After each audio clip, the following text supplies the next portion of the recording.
नमस्कार. स्मार्ट मराठी सुगरण या यूट्यूब चॅनलमध्ये सर्वांचे मनापासून स्वागत.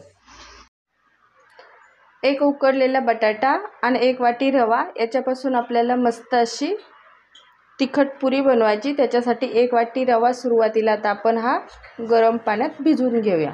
सगळ्याच्या सुरुवातीला आपल्याला ही प्रोसेस करायची, म्हणजे कसं त्याला 10 मिनिटं आपल्याला भिजवून घ्यायचं आहे. आणि हा एक वाटी रवा आणि गरम पाणी मी करून घेतलेलं आहे. तर गरम पाणी आपल्याला मोजून घ्यायचं नाही. बारीक जर रवा असला तर पाणी जरा कमी लागतं आणि रवा जर जाड असला तर पाणी जरा जास्त लागतं.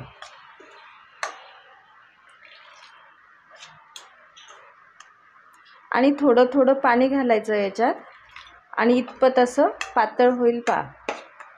एवढं पातळ होईपर्यंत पाणी घालायचं आणि आता हे आपल्याला 10 मिनिटासाठी झाकून ठेवायचं. रव्यालाही आपल्या 10 मिनिट भिजून झालेले आहेत. तर रवा पाहूया. तर हे पहा, रवाही आपला मस्त असा फुगलेला आहे. हे पहा, अगदी मस्त असा फुगलेला आहे. तर आता याच्यात आपण एक बटाटा घालूया.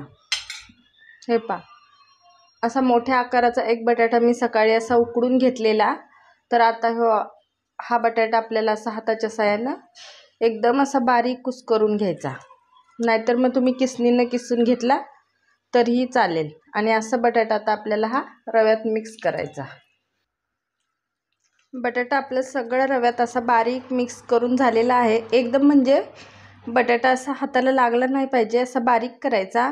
नाहीतर मग बटाटा किसून घेतला तरीही चालेल. तर आता आपण पुरीत घालण्यासाठी मसाले पाहूया. तर पुरीत घालण्यासाठी पहा, इथे मी 1 चमचा छोटा असे जिरे घेतलेले आहेत, चवीपुरतं मीठ, पाव चमचा हिंग आणि पाव चमचा मिरेपूड घेतलेली आहे. आणि इथे मी चिली फ्लेक्स घेतलेली आहे. याच्या जागी तुम्ही लाल तिखट वापरलं तरीही चालेल, पण चिली फ्लेक्स घातल्यामुळे काय होतं, दिसायला मात्र पुरी छान दिसते. आणि इथे कोथिंबीर घेतलेली आहे आणि 1 वाटी गव्हाचं पीठ. गव्हाचं पीठ आपल्याला घट्ट पातळ बघून जास्त कमी घालायचं, मोजून असं घ्यायचं नाही. तर आता आपण पीठ मिक्स करूया. याच्यात फक्त आपण बटाटा आणि रवा घातलेला आहे. तर आता आपण याच्यात मसाले घालूया.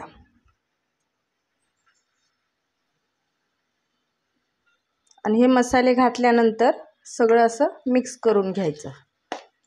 आणि हे मसाले मिक्स झाल्यानंतर मग आपल्याला याच्यात गव्हाचं पीठ घालायचं. हे मसाले सगळे असे मस्तपैकी आता मिक्स झालेले आहेत. तर याच्यात तुम्हाला आवडत असेल तर हळद घातली तरीही चालतं. तर पीठ आपल्याला आता याचा घट्टसर गोळा होईपर्यंत गव्हाचं पीठ घालायचं.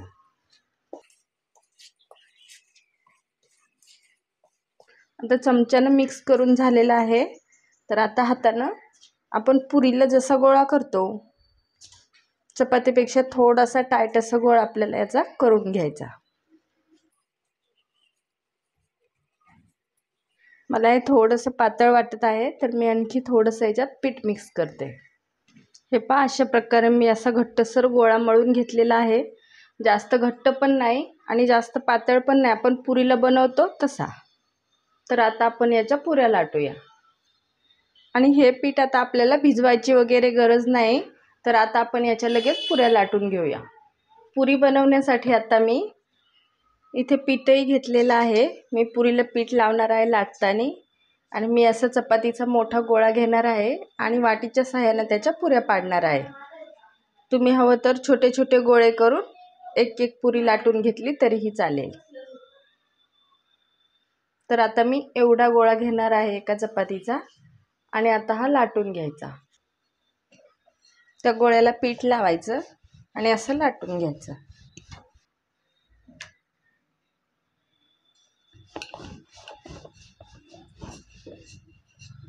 मोठा लाटायचा. आपल्या पोळपाटाचं जेवढा पोळपाट मोठा असेल तेवढं पुऱ्या जास्त पडतील.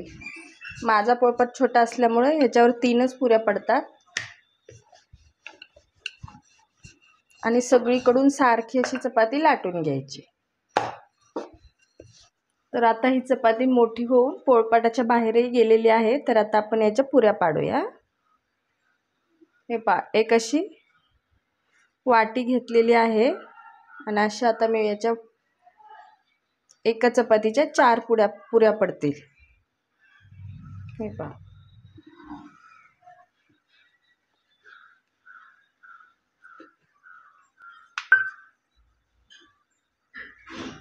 हे पहा, अशा प्रकारे मी आता एकीकडे पुऱ्या करणार आहे आणि एकीकडे तळणार आहे। तेलही तापलेलं आहे। तेल एकदम असं कडकडीत नाही करून घ्यायचं, मध्यम तेल गरम झालं की आता आपण पुरी तळूया। अशी पुरी सोडली की एका अंगानं चांगली तळली की मग अशी दुसऱ्या अंगानं पलटून घ्यायची। मस्त अगदी खुसखुशीत अशा पुऱ्या होतात।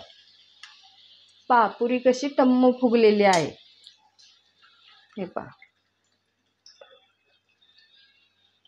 आणि तेलाचं टेम्परेचर जर कमी वाटलं तर परत मग गॅस मोठा करायचा आणि मस्त अशी कुरकुरीत पुरी तळून घ्यायची। तर आता ही पुरी तळलेली आहे, तर आपण ही काढून घेऊया।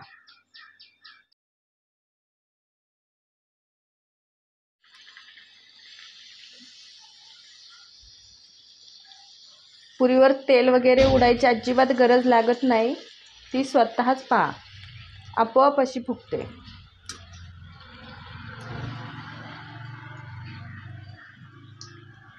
तर आता दोन्हीही पुऱ्या मी तळलेल्या आहेत। तर अशा प्रकारे मी आता ही पुरी काढून घेते आणि बाकीच्याही पुऱ्या मी अशा तळून घेते। हे पहा, मस्त आपली पुरी जशी असते तशी अशी टम्म फुललेली आहे। तर आता मी सगळ्या पुऱ्या तळून घेते।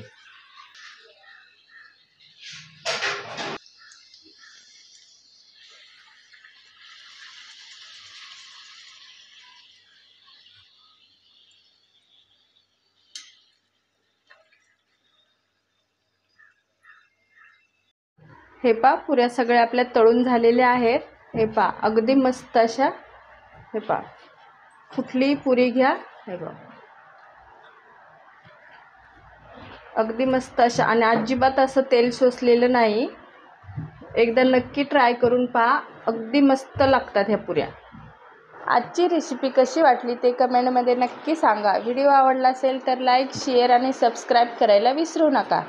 पुन्हा भेटूया नवीन रेसिपीसोबत। धन्यवाद।